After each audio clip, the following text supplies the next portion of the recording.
Bapa di surga, terima kasih. Kami sungguh bersyukur kepada Tuhan pagi hari ini. Kalau kami boleh bersama-sama beribadah, bersama keluarga kami, bersama kami semua, memuji dan menyembah Tuhan.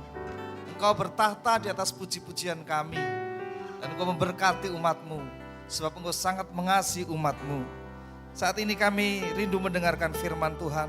Engkau berbicara kepada kami pribadi lepas pribadi. Engkau akan menegur, menemplak, menasehati, menguatkan, menyembuhkan, memulihkan kami semua melalui firman Tuhan. Sebab firman-Mu berkuasa dan firman-Mu kekal apa adanya Tuhan. Terima kasih Tuhan. Kami bersyukur kepadamu di dalam nama Tuhan Yesus Kristus. Haleluya. Amin. Tepuk tangan bagi Tuhan yang meriah. Ya, silakan duduk Bapak Ibu. Pagi hari ini saya bersyukur kepada Tuhan diberi kesempatan oleh Bapak Ibu Gembala untuk sharing bersama-sama di GPI Rock Mojokerto. Nah, kita sudah sampai di expansion to Samaria. Nah Bapak Ibu, Samaria, kalau tadi kita beberapa bulan ini Yerusalem, kemudian Yudea, kemudian kita sekarang ke Samaria. Yerusalem dan Yudea adalah orang-orang, didiami orang-orang Yahudi yang taat beribadah kepada Tuhan. Dan mereka beribadah di Yerusalem, di Bait Allah.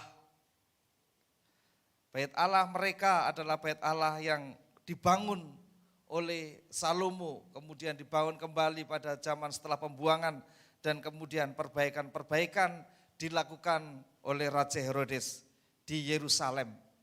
Nah, orang-orang Yahudi mereka menganggap bahwa orang-orang Samaria atau penduduk Samaria adalah orang-orang kafir, orang-orang yang berbeda dengan mereka. Sebab mereka berkata bahwa orang Samaria itu bukan murni Yahudi karena mereka campuran. Jadi orang Yahudi tidak suka, tidak mau bergaul dengan orang Samaria. Cara beribadahnya pun berbeda. Kalau orang Yahudi beribadah di Yerusalem, tetapi orang Samaria beribadah di Gunung Gerizim. Jadi ada permusuhan, ketidakcocokan, saling tidak suka, saling meremehkan. Dan itu terjadi kalau kita lihat muncul di dalam kitab Nehemia, kita sudah melihat gejolak-gejolak akan ketidakcocokan mereka antara Yahudi dan Samaria. Dan permusuhan ini turun-temurun sampai kepada zaman di mana Allah menjadi manusia, Yesus Kristus ketika berada di muka bumi ini. Dan kita akan melihat bagaimana Tuhan memberikan teladan kepada kita untuk berekspansi ke Samaria. Artinya menjadi berkat di luar. Menjadi berkat di mana, saudara kasih Tuhan, kepada orang-orang yang mungkin kita nilai level tidak sama dengan level kita. Tuhan mengajarkan kita untuk menjadi berkat keluar, tidak hanya di dalam. Nah, kita akan membaca dalam Yohanes pasal 4 ayat 13 sampai 19 di dalam PowerPoint nanti sudah ada. Saya akan membacakan Bapak Ibu mulai dari ayat yang ke-13.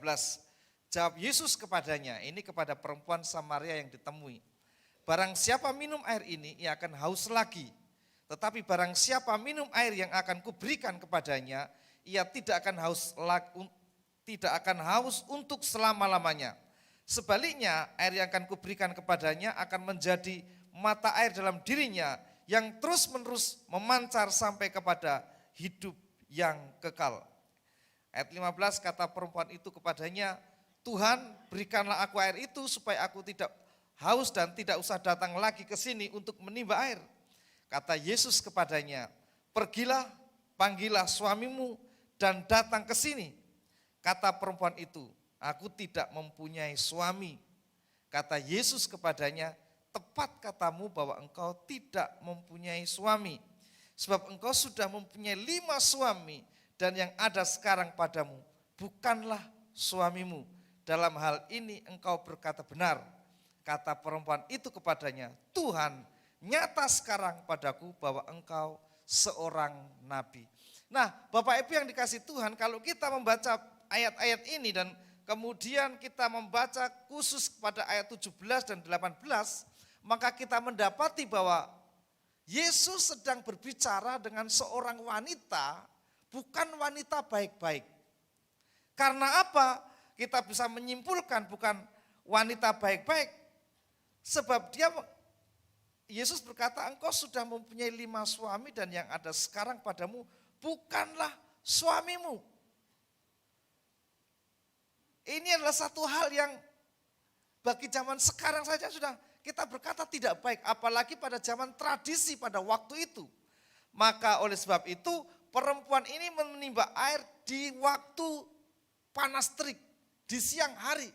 Karena dia memang seorang wanita yang disingkirkan, yang tidak disukai karena kehidupannya. Nah, tapi ternyata luar biasa. Tuhan tidak hanya mendobrak tradisi, tidak hanya menerobos tradisi, tetapi juga Tuhan ingin memberikan teladan kepada kita bahwa justru di tempat itulah kita harus membawa kabar baik. Kita harus menjadi berkat bagi mereka. Nah sebab itu Tuhan Yesus, kalau kita membaca di dalam Yohanes pasal 4 ayat 1 secara keseluruhan, di dalam ayat yang ketiga, ayat yang keempat dikatakan bahwa ia harus melintasi daerah Samaria. Ia harus. Siapa yang mengharuskan Tuhan? Dirinya sendiri. Kenapa? Karena Tuhan memiliki belas kasihan kepada orang yang dalam ikatan dosa. Sebab itu Tuhan datang kepada orang ini dan memberikan teladan kepada kita untuk menjadi berkat bagi orang-orang di luar yang membutuhkan. Sebab di luar sana Bapak Ibu ada banyak orang-orang yang sekarang sedang diikat dengan dosa, diikat dengan ikatan-ikatan yang membuat hidup mereka menderita dan membawa mereka kepada kebinasaan. Nah, pelajaran yang bagi kita adalah yang pertama, wanita ini adalah wanita yang tidak baik. Karena wanita yang tidak baik berumah tangga, maka kisah rumah tangganya adalah sebuah kisah yang menggambarkan keluarga yang perlu kita jangkau. Amin. Tuhan sangat peduli dengan pribadi, tapi juga Tuhan peduli dengan keluarga. Kalau dia mengubah sebuah pribadi, seorang pribadi, Tuhan tujuannya juga mengubah keluarga. Yang kedua, dengan pelajaran ini kita bisa belajar menghindarkan keluarga kita dari bencana yang serupa. Sebab ternyata problem-problem keluarga yang ada di dalam ayat yang sudah kita baca kadang juga terjadi kepada keluarga-keluarga orang percaya. Melalui pembacaan firman Tuhan ini membangkitkan iman kita, membangkitkan hidup kita. Yang pertama untuk kita menjadi berkat bagi keluarga yang perlu kita jangkau, keluarga perempuan Samaria ini. Dan yang kedua, jangan sampai kita memiliki keluarga yang sama. Pernikahan, Bapak Ibu, atau keluarga adalah lembaga yang paling kecil di masyarakat, tetapi paling penting. Dan lembaga ini paling tua umurnya karena Tuhan yang menciptakannya di Taman Eden. Nah, pernikahan bahagia bukanlah kebetulan, kata Myles Munroe. Itu sebuah hal yang perlu kita usahakan, kita pergumulkan, kita doakan. Sebab sukses di dalam keluarga, sukses dalam pernikahan itu terjadi tidak secara otomatis. Anda begitu Kristen menikah dan berkeluarga, tidak secara otomatis Anda akan bahagia. Tetapi perlu Anda rencanakan, usahakan, gumulkan, dan doakan. Nah Tuhan kita, Tuhan yang sangat peduli, yang fokus kepada pribadi dan keluarga. Sebab itu pelayanan Tuhan yang pertama kali di dalam Yohanes pasal 2. Mujizat yang pertama kali dikerjakan adalah di dalam sebuah pembentukan lembaga ini, keluarga. Tuhan menyelamatkan keluarga ini. Itu fokus Tuhan Yesus. Dan Yesus selalu berjalan dari desa ke desa untuk mengunjungi keluarga-keluarga. Supaya apa? Supaya keluarga dipulihkan, supaya keluarga menjadi kuat, dan supaya keluarga kalau sudah kuat menjadi berkat bagi keluarga-keluarga yang lain. Berekspansi kepada keluarga-keluarga yang lain. Nah, di gereja mula-mula dalam Kisah Para Rasul, kita juga melihat bagaimana fokus pelayanan di gereja mula-mula adalah keluarga. Jemaat mula-mula mengadakan ibadah dan memecahkan roti di rumah ibadah dan di rumah masing-masing secara bergilir. Tujuannya untuk apa? Supaya keluarga kita sehat, supaya keluarga kita kuat, dan supaya keluarga kita menjadi berkat. Dan ketika keluarga-keluarga orang percaya itu menjadi berkat, maka banyak jiwa dimenangkan. Bapak Ibu yang kasih Tuhan, dan juga fokus Tuhan di akhir zaman itu juga mengenai keluarga. Di dalam Maleakhi pasal 4 ayat 5-6 dikatakan, Aku akan mengutus Nabi Elia kepadamu menjelang datangnya hari Tuhan yang besar dan dahsyat itu. Maka ia akan membuat hati bapak-bapak berbalik kepada anak-anaknya dan hati anak-anak kepada bapak-bapaknya, supaya jangan aku datang memukul bumi sehingga musnah. Jadi Tuhan akan membangkitkan Nabi Elia. Dan biarlah roh Elia itu ada pada keluarga kita, untuk kita bisa memulihkan keluarga-keluarga Samaria tanda kutip ini. Menyentuh, memberkati dan mengubahkan.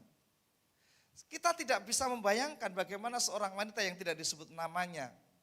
Kalau di surat kabar di zaman sekarang disebut hanya beberapa nama, disamarkan ya, untuk menjaga melindungi kredibilitasnya atau kewibawaannya. Jadi tanpa disebut namanya, tapi kita sudah tahu 5 yang ada padamu bukan suamimu. Nah kalau dia sudah punya anak, mau jadi seperti apa anaknya? Nah sebab itu Bapak Ibu yang dikasih Tuhan, kita akan belajar firman Tuhan supaya hidup keluarga kita menjadi berkat bagi keluarga-keluarga tanda kutip perempuan Samaria ini. Kita menjadi berkat di luar, kita menjadi berkat keluar. Ya, sudah kasih Tuhan. Nah, saya belajar membaca sebuah buku tentang pilar-pilar atau kualitas atau unsur-unsur membangun keluarga dari seorang penulis buku bernama Dr. Tim Elmore dan dengan judul Mengembangkan Talenta Kepemimpinan Anak. Ini sangat bagus, saya memberkati saya dan Dr. Tim Elmore ini seahli dengan keluarga, tetapi saya enggak ahli. Tapi ini buku yang saya sampaikan penulisnya ahli, tapi ya saya menyampaikan enggak ahli, tapi enggak apa-apa Bapak Ibu ya. Kita belajar bersama-sama supaya kita saling menguatkan satu dengan yang lain. Ada unsur apa yang di dalam keluarga kita yang harus ada supaya keluarga kita ini kuat, supaya keluarga kita ini sehat Bapak Ibu. Nah, Tim Elmore mengatakan unsur yang pertama yang harus ada di dalam sebuah keluarga supaya keluarga itu sehat, kuat dan bisa menjadi berkat adalah ketika dalam keluarga rumah tangga itu ada komitmen yang didasari oleh cinta dan kasih. Amsal pasal 3 mengatakan, janganlah kiranya kasih dan setia meninggalkan engkau. Kalungkanlah itu pada lehermu, tuliskanlah itu pada loh hatimu. Bapak Ibu, ketika kita dulu pertama kali diberkati Tuhan, saudara-saudara Tuhan, kita ingat janji nikah kita ya. Saya harus menyontek karena saya lupa juga janji nikah Bapak Ibu. Tapi bukan berarti saya meninggalkan janji itu. Kita sebelum diberkati ada yang namanya janji nikah. Saya bersedia menerima engkau menjadi istri atau suami dan berjanji mau mengasihi seumur hidupku. Waduh, seperti Kristus mengasihi jemaatnya dan hanya kematian yang dapat memisahkan kita sesuai dengan hukum yang suci dari Allah. Ini janji pada waktu kita diberkati dalam pernikahan. Bagi yang lupa ini mengingatkan Bapak Ibu ya. Dan saya juga diingatkan untuk apa kita mengingat ini? Ya supaya kita memiliki komitmen di dalam rumah tangga keluarga kita. Saya berjanji menerima sebagai istri atau suami dalam segala hal, baik dalam keadaan suka maupun duka, dalam keadaan kelimpahan maupun kekurangan. Ini supaya kita ini menjadi orang yang berkomitmen. Dan komitmen kita didasari dengan cinta kasih. Sebab di luar sana Banyak pernikahan yang tanpa komitmen. Tapi juga tidak hanya di luar sana, kadang di dalam kita juga. Ada pernikahan yang sudah mengucapkan janji nikah, sumpah nikah, nangis-nangis, diberkati. Nangisnya bahkan orang kita berkata sampai kemekelen, nangis gak berhenti-berhenti. Terharu, tapi dengan berjalannya waktu, komitmen tidak dipegang. Sama seperti wanita Samaria ini. Sebab engkau sudah mempunyai 5 suami dan yang ada padamu sekarang, yang ada sekarang padamu bukanlah suamimu. Saudara kasih Tuhan, ini pernikahan tanpa komitmen. Oh kita berkata, oh itu di luar sana Pak. Tapi juga ada, juga berlaku dalam hidup kita. Nah Tuhan mau menyentuh kita sehingga membangkitkan komitmen itu muncul dalam hidup kita. Komitmen itu penting Bapak Ibu dalam sebuah rumah tangga, keluarga. Komitmen untuk apa? Komitmen untuk tidak bercerai dan hanya maut yang memisahkan. Ini yang kita pegang. Seperti Yesus mengasihi umatnya, jemaatnya. Komitmen untuk saling setia dan mencintai. Tidak ada orang ketiga, keempat, kelima dan seterusnya. Ini komitmen kita yang didasari oleh karena cinta. Kalau kita mendasari pernikahan bukan karena cinta hanya dengan komitmen, maka orang Kristen paling menderita di dunia. Karena satu selamanya dan tanpa cinta. Seperti roda berjalan tapi tidak ada olinya. Berbagai gesekan dan aus kemudian terjadi. Maka banyak kerusakan-kerusakan. Maka cinta Kristus itu harus memelihara hubungan kita, pasangan hidup kita, orang tua dengan anak. Supaya apa? Dalam komitmen itu ya kalau didasarkan dengan cinta dan kasih, maka kita akan menjalani rumah tangga kita penuh dengan sukacita dan kebahagiaan. Sumber dari tidak adanya sukacita dan kebahagiaan dalam rumah tangga adalah hilangnya cinta kasih Kristus yang kita terapkan kepada pasangan hidup kita dan juga kepada anggota keluarga kita. Sebab itu komitmen untuk saling setia dan mencintai. Komitmen untuk saling memaafkan. Itu perlu kita bangun. Sebab kita ini dua pribadi yang berbeda disatukan dengan latar belakang pendidikan yang berbeda, latar belakang budaya yang berbeda mungkin, ya. Tapi disatukan dan di situ sering terjadi pergesekan satu dengan yang lain, persoalan satu dengan yang lain. Kalau kita tidak komitmen untuk saling memaafkan, maka dalam berjalannya waktu kita sering menyimpan sakit hati, menyimpan kepahitan, menyimpan dendam, bukan dengan orang lain, bukan dengan lawan partai, bukan dengan tetangga, tetapi dengan pasangan hidup kita. Sebab itu miliki komitmen untuk saling memaafkan. Itu kata tim Elmore, saudara-saudara. Yang berikutnya komitmen untuk terus hidup bersama meskipun dalam kesulitan dan penderitaan. Jadi istilah pure, apa itu ya? Pulang pure itu pulang ke rumah orang tua, itu tidak berlaku karena kita harus punya komitmen untuk terus hidup bersama meskipun dalam kesulitan. Ya. Harus dipertahankan. Dan komitmen berikutnya kata Pak Yohanes Sunardi, komitmen untuk terus hidup sehat. Ini tidak kurang penting Bapak Ibu, ini juga penting. Sebab ketika kita sudah menjalani kehidupan yang tidak sehat, ini akan mengurangi kebahagiaan kita. Ya. Komitmen untuk saling, itu penting, saling membuka, saling menopang, saling mendoakan satu dengan yang lain. Nah, ketika kita menjalani kehidupan berumah tangga, berkeluarga dengan komitmen yang didasari oleh cinta dan kasih, maka hasilnya adalah keluarga kita akan kuat, keluarga kita akan bahagia, keluarga kita akan puas, ya. Keluarga kita akan menjadi teladan dan keluarga kita akan memberkati keluarga-keluarga yang lain. Ada banyak anak menjadi sakit hati dengan kedua orang tuanya. Ada anak-anak yang dibesarkan dengan sebuah kebencian kepada keluarga karena masing-masing pasangan tidak menjaga komitmen, dan itu melukai hati anak. Dan ketika anak terluka, maka dia lampiaskan di luar dengan berbagai tawaran dunia yang nikmat. Sebab itu keluarga sebagai tempat yang aman harus menjadi tempat yang aman untuk bertumbuh secara rohani, jiwani, dan jasmani bagi anak-anak. Keluarga harus menjadi tempat untuk mentransfer, memberikan nilai-nilai untuk mendidik tentang kerajaan Allah dan nilai-nilainya kepada anak-anak. Dari siapa? Dari orang tuanya. Bagaimana anak bisa mendengar kalau kita hidup memiliki komitmen yang disertai dengan cinta dan kasih kepada keluarga. Bapak Ibu yang dikasihi Tuhan, ada fakta yang di luar yang itu memiriskan buat kita. Ada banyak laki-laki yang gagal jadi suami yang baik. Dan ada banyak wanita yang gagal menjadi istri yang baik. Yang baik, saya katakan baik yang sesuai dengan firman Tuhan. Nah, ini tidak hanya sampai di sini saja, maka ini akan berdampak kepada berikutnya.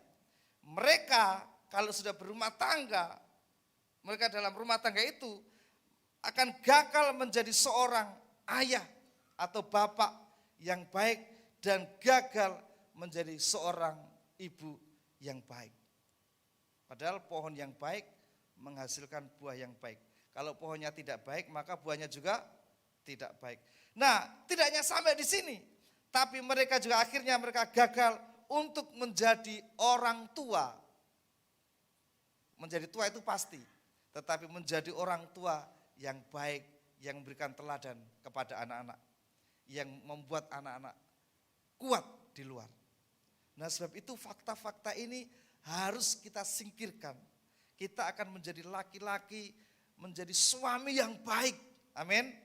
Kita akan menjadi istri yang baik. Kita berkomitmen untuk menjadi orang tua yang baik. Menjadi ayah, menjadi ibu yang baik. Yang dimana Tuhan akan pakai kita untuk mendidik anak-anak. Untuk mendidik generasi kita. Kadangkala Tuhan tidak mempercayakan pendidikan anak, kerohanian anak kepada keluarga. Karena keluarga hidupnya tidak menjadi teladan. Jadi Tuhan taruhkan itu di gereja. Di komsel. Itu tidak salah, itu bagus. Tetapi alangkah baiknya bahwa fungsi keluarga sebagai tempat untuk bertumbuh secara aman. Baik rohani, jiwani, dan jasmani. Dan sebagai tempat untuk meneruskan nilai-nilai di dalam kerajaan Allah kita. Nah, Bapak Ibu, ada satu contoh. Ini bukan orang Kristen, tapi ini komitmennya luar biasa, Bapak Ibu. Seorang pengusaha bernama Eko Pratomo Suyatno. Dia dikatakan seorang miliarder, tapi dia dengan setia merawat sendiri istrinya yang sudah tidak bisa berbuat apa-apa selama 25 tahun. Ya, ini saya dapatkan di lewat media yang saya terima, kemudian saya cari. Nah, Ibu Eko, maaf kalau ada kesamaan nama, itu mengalami kelumpuhan sejak kelahiran anaknya yang keempat.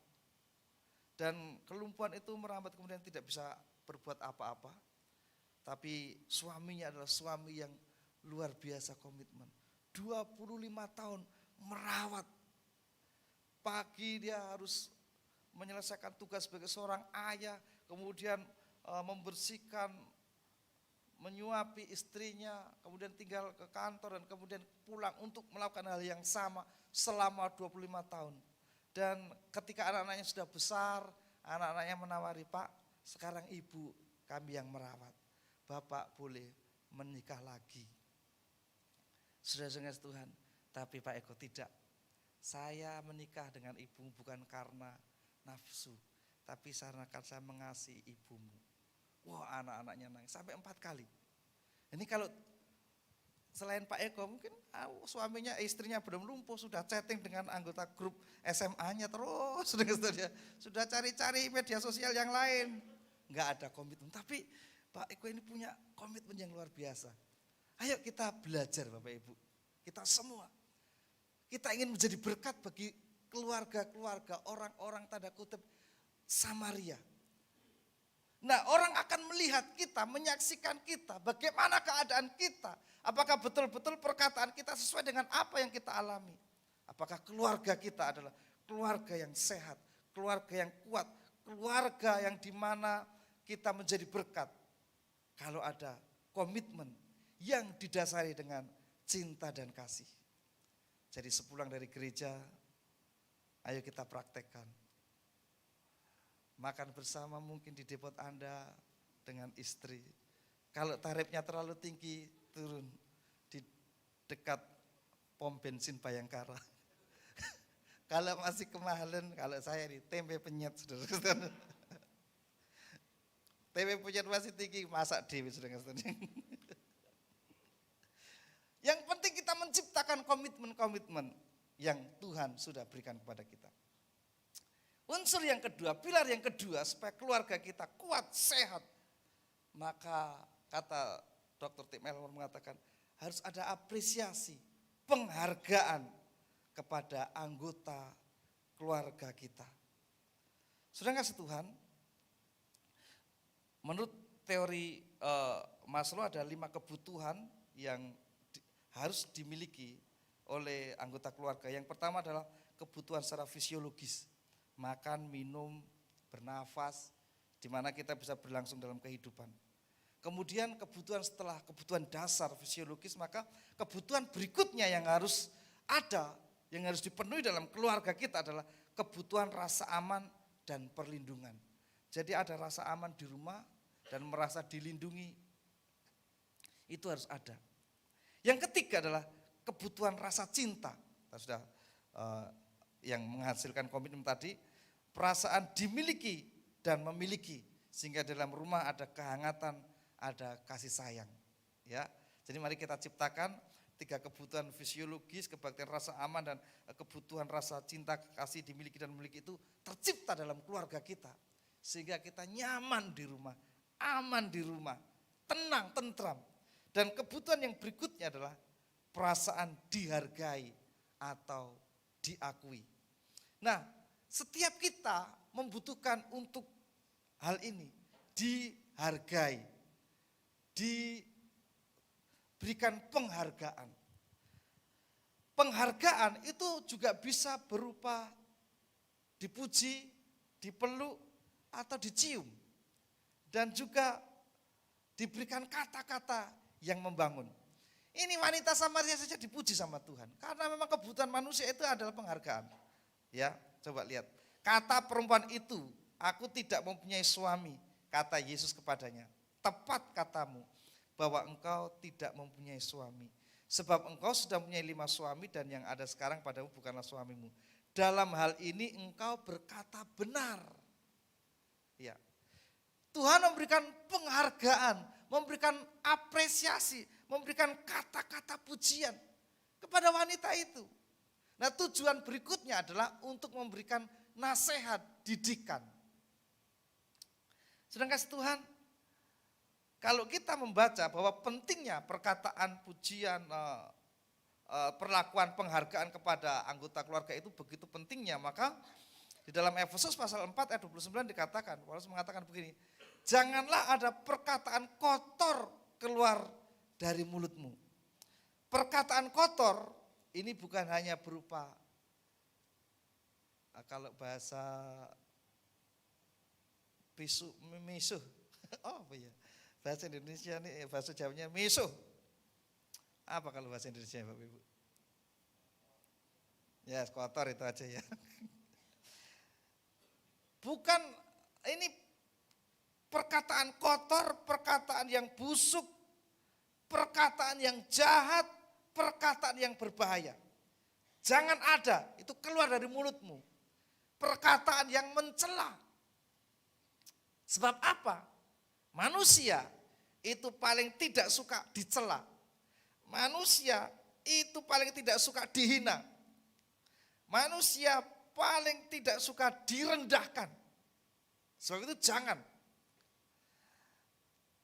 Tetapi kata Paulus, pakailah perkataan yang baik untuk membangun.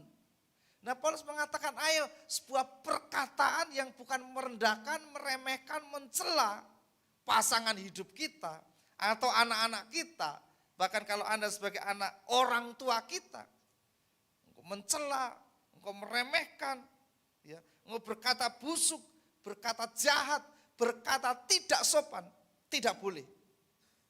Karena itu akan menimbulkan yang namanya luka hati. Tetapi pakailah perkataan yang baik. Perkataan yang baik itu apa? Perkataan yang membangun, perkataan yang bermanfaat, perkataan yang berguna, perkataan yang memberikan penghargaan. Harus kita berikan. Kita pinter mengumpat. Kita pinter untuk mencela. Berkata yang tidak baik, menjatuhkan. Gak pinter-pinter, sudah ngasih Tuhan. Kita mencela, goblok. Kita mencela, dasar kebiasaan. Kita mencela, merendahkan. Dan celaan-celaan itu tidak akan membuat terbangun orang yang kita ajak bicara. Tetapi justru jatuh moralnya, mentalnya. Tetapi pakailah perkataan yang baik untuk membangun. Baik kepada istri maupun kepada anak-anak kita. Baik kepada orang tua maupun kepada saudara-saudara kita. Itu perkataan Paulus. Supaya apa? Yang mendengarkan beroleh kasih karunia. Yang mendengarkan perkataan ini loh, beroleh berkat. Nah sebab itu kita perlu belajar. Kalau yang perkataan kotor itu tidak perlu kita pelajari.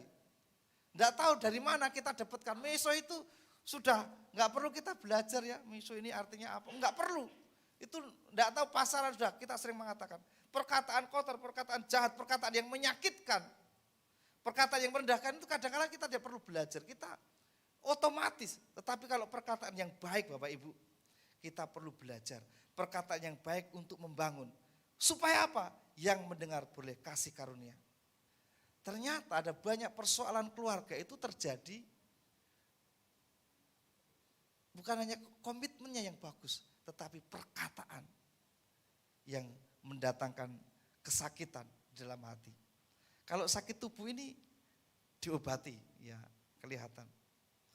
Gampang, bawa ke dokter, dirawat dengan baik, bisa sembuh. Tapi kalau sakit hati kadang tidak kita ungkapkan, yang kita simpan, menjadi yang disebut akar kepahitan. Dan itu menimbulkan berbagai-bagai macam kejahatan.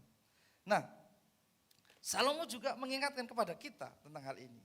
Tentang memberikan penghargaan. Ada orang yang lancang mulutnya. Waduh, lancang mulutnya. Ini perkataan yang menghina, perkataan yang tidak dipikirkan. Perkataan yang sembarang. Itu seperti tikaman pedang. Nah kalau boleh dilengkapi pedangnya itu sudah karatan. Jadi menikam pedangnya menusuk sampai ke dalam pedangnya karatan. Dan itu membuat apa namanya saudara-saudara ya, tetanus, kejang-kejang dan menimbulkan kematian. Ada banyak ya anak-anak yang tetanus hidupnya. Bukan tetanus secara medis tapi hidupnya itu diakibatkan karena perkataan orang tuanya yang sembarang ngomong. Bukan perkataan yang membangun, yang menghargai. Tapi perkataan yang meremehkan, merendahkan, mencela. Wah, saudara kasih Tuhan ya. Perkataan-perkataan kotor. Seperti tikaman pedang. Anda tidak sadar, kita yang mengatakan tidak sadar, tidak mengerti, tidak merasakan. Rasanya kita akan mengerti akibatnya jauh setelah itu. Tetapi orang yang dimana kita berkata-kata, itu yang merasakan betapa sakitnya. Sebab itu jangan kita sembarang ngomong kepada pasangan hidup kita, kepada anggota keluarga kita. Tetapi lidah orang bijak mendatangkan apa? Kesembuhan. Nah, kata-kata penghargaan, kata-kata apresiasi itu mendatangkan kesembuhan. Karena para ahli mengatakan bahwa manfaat penghargaan itu meningkatkan motivasi. Kalau itu kita berikan kepada anak, maka motivasi anak itu akan terbangun. Meningkatkan percaya diri. Wah, percaya dirinya tumbuh kuat. Ya, pede, saudara. Dan menimbulkan perasaan berharga. Diterima keberadaannya. Nah setelah kita memberikan apresiasi, penghargaan itu, maka Yesus di dalamnya memberikan nasihat-nasihat kepada perempuan Samaria. Memberikan teguran-teguran. Karena hatinya sudah terbuka. Kalau orang dipuji itu memberikan semangat. Tuhan kita itu bertahta di atas puji-pujian. Amin ya. Makanya kita perlu memuji Tuhan karena dia bertahta di atas puji-pujian. Tapi kalau Anda memuji istri Anda, bukan berarti istri Anda bertahta di atas puji-pujian Anda, enggak. Tetapi istri Anda akan memiliki semangat. Istri Anda akan meningkat percaya dirinya. Dan perasaan berharga diterima keberadaannya itu muncul. Berbeda dengan celaan, hinaan, caci maki. Nah sebab itu kita akan belajar untuk hal yang ini. Nah Bapak Ibu, yang berikutnya kata tim Elmore, ini unsur yang kedua itu penghargaan atau apresiasi. Nah penghargaan atau apresiasi itu juga tidak hanya terbatas dengan kata-kata tetapi juga dengan hadiah. Kalau yang berulang tahun kasih hadiah. Ini Bu Sandra lagi ulang tahun, nanti Pak Sandra pasti kasih hadiah. ya, dan sebagainya, penghargaan-penghargaan yang kita berikan. Contoh penghargaan untuk hal apa? Kekuatan batiniahnya. Wah, bagaimana karakter dasarnya. Setiap orang itu punya kekuatan, punya titik kritis, ya. Yang merah, kita kan belajar yang merah, kuning, hijau, ungu. Itu semua punya kekuatan. Kita ada kesempatan untuk memuji kekuatannya. Ya, kita bisa memuji keahliannya. Kita bisa berikan penghargaan pencapaiannya. Kita berikan apresiasi kepada pribadinya. Jadi ada banyak hal alasan untuk kita bisa memberikan penghargaan, kata tim Elmore. Tapi kadang-kala kita tidak punya alasan apa yang perlu saya puji untuk istri saya itu. Wes kan biar cerewet, yang kita kritik terus. Dengan Tuhan ya. Nah ternyata ada banyak alasan ya. Kalau kita sungguh-sungguh mau mempraktekkan akan hal ini.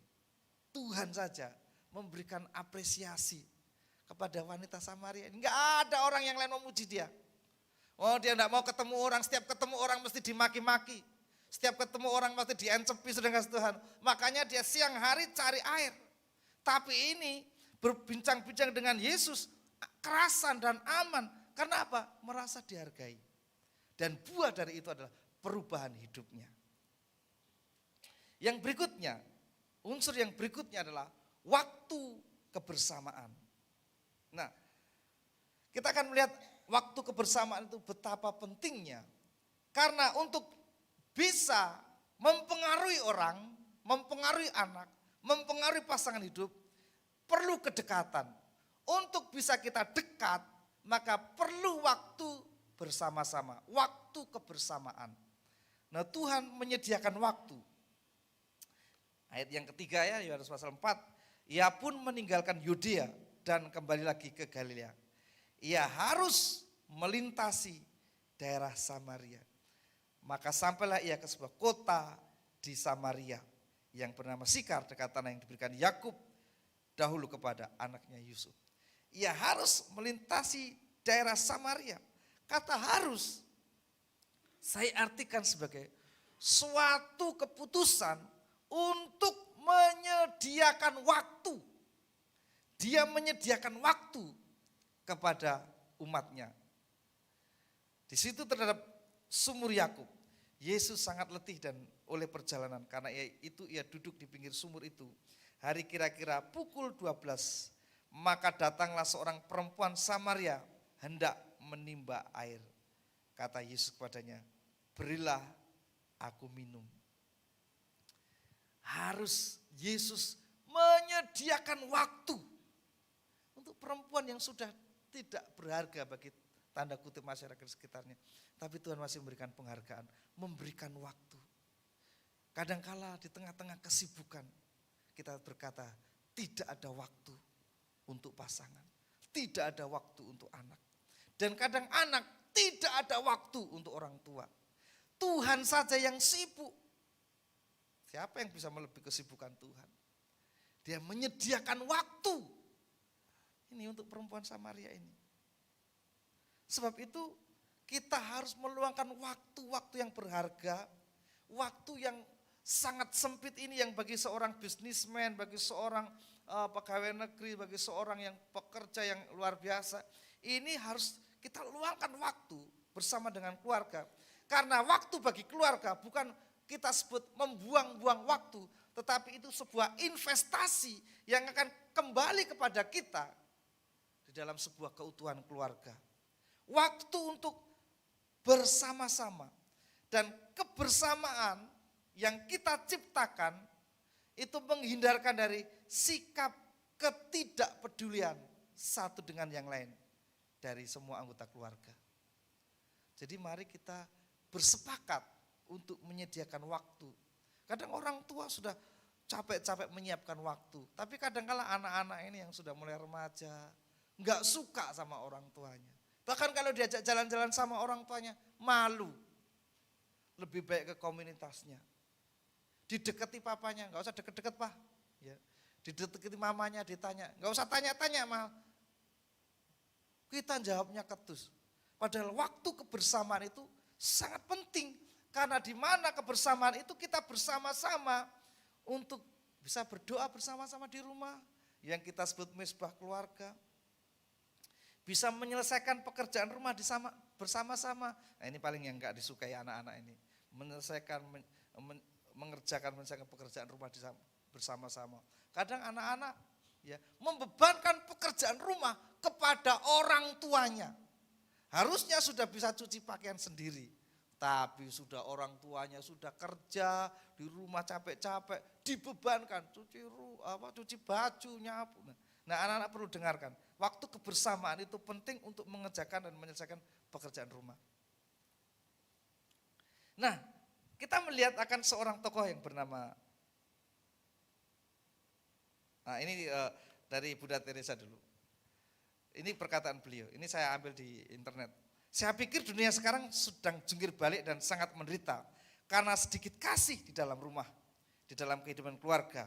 Tidak punya cukup waktu untuk anak kita, tidak punya cukup waktu untuk diri sendiri, dan tidak cukup waktu untuk menikmati kebersamaan. Kasih berasal dari rumah, cinta hidup dalam keluarga. Maka dari itu mengapa banyak terjadi kesedihan dan tidak kegembiraan dalam dunia saat ini.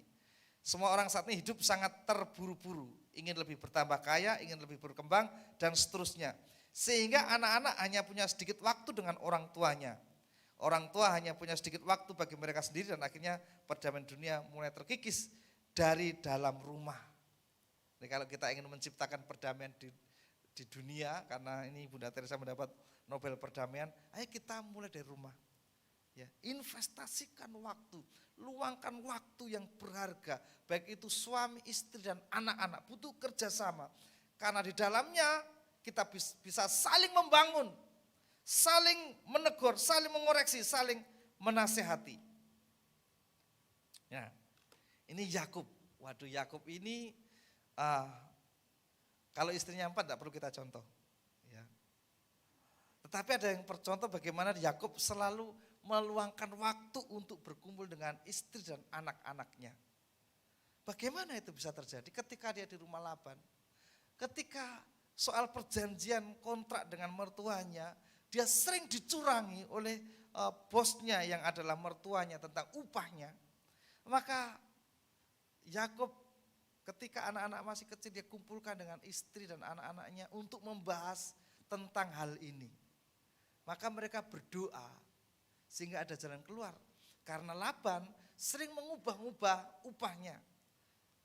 Bulan ini yang coreng-coreng, anak domba yang coreng-coreng yang lahir yang menjadi upahmu. Yang kuat-kuat melahirkan yang coreng-coreng. Kemudian diganti lagi. Dan ini Yakub mendiskusikan kepada anggota keluarganya. Dan setelah didiskusikan, menyampaikan kesulitan persoalan dalam pekerjaan bisnisnya, maka Yakub bersama istri dan anak-anaknya berdoa. Setelah berdoa Tuhan menjawab dan Tuhan memberkati. Kemudian waktu terus berjalan. Ketika Yakub sudah tidak tahan lagi di rumah mertuanya, maka Daud berdoa dan Tuhan menampakkan diri kepadanya. Yakub pulanglah ke rumah ayahmu.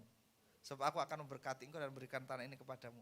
Maka kembali Yakub mengumpulkan anaknya dan istrinya untuk membahas tentang penglihatan yang dia peroleh tentang pernyataan Tuhan. Dan mereka berkumpul, mereka bahas pernyataan Tuhan, saudara Tuhan, rencana Tuhan. Mereka memutuskan untuk kembali ke tanah perjanjian. Ada kebersamaan Bapak Ibu.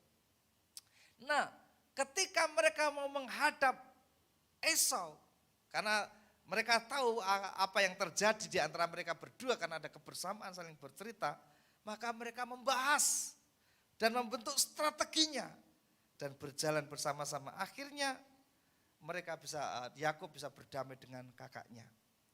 Tapi satu ketika anaknya Dina ya diperkosa oleh Sikem, Yakub tidak mengatakannya kepada anak-anaknya, tidak membahas bersama-sama.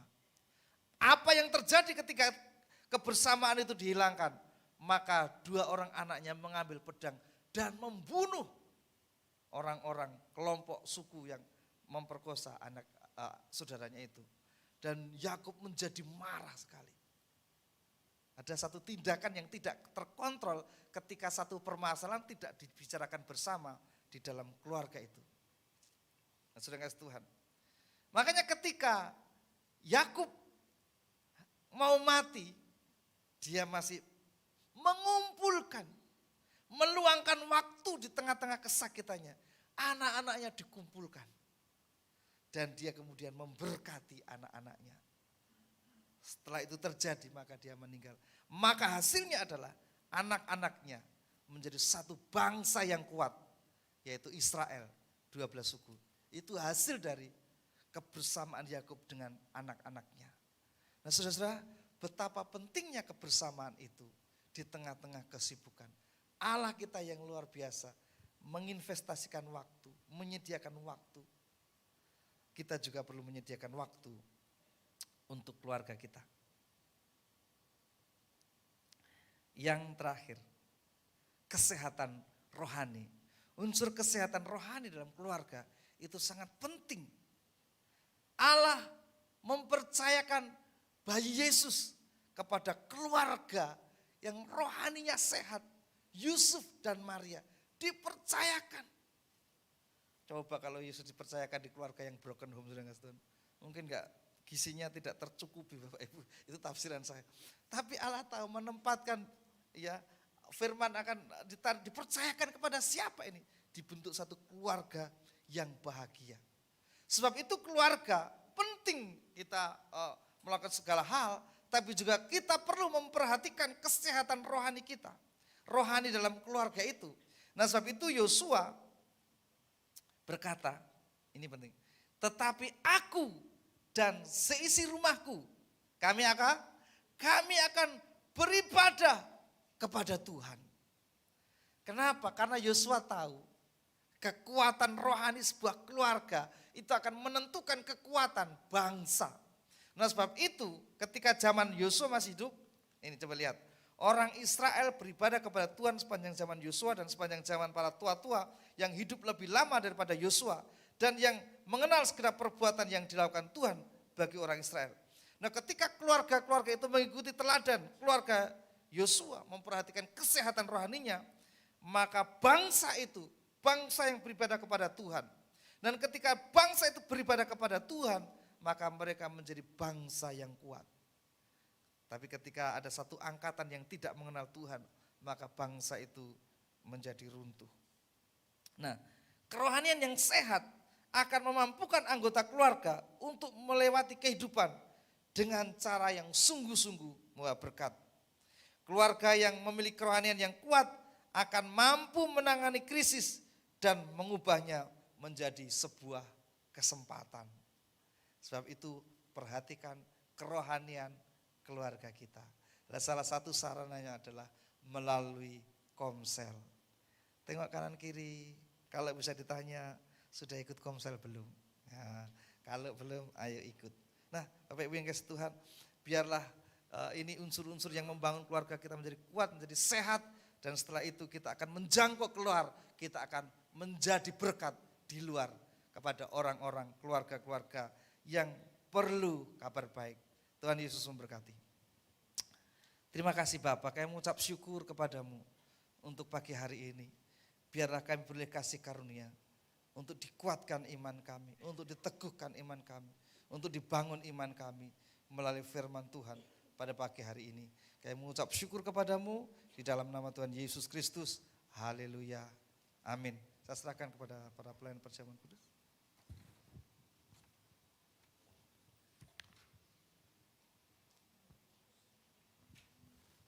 Baik, mari kita siapkan hati kita. Saya undang para pelayan. Kita bangkit berdiri.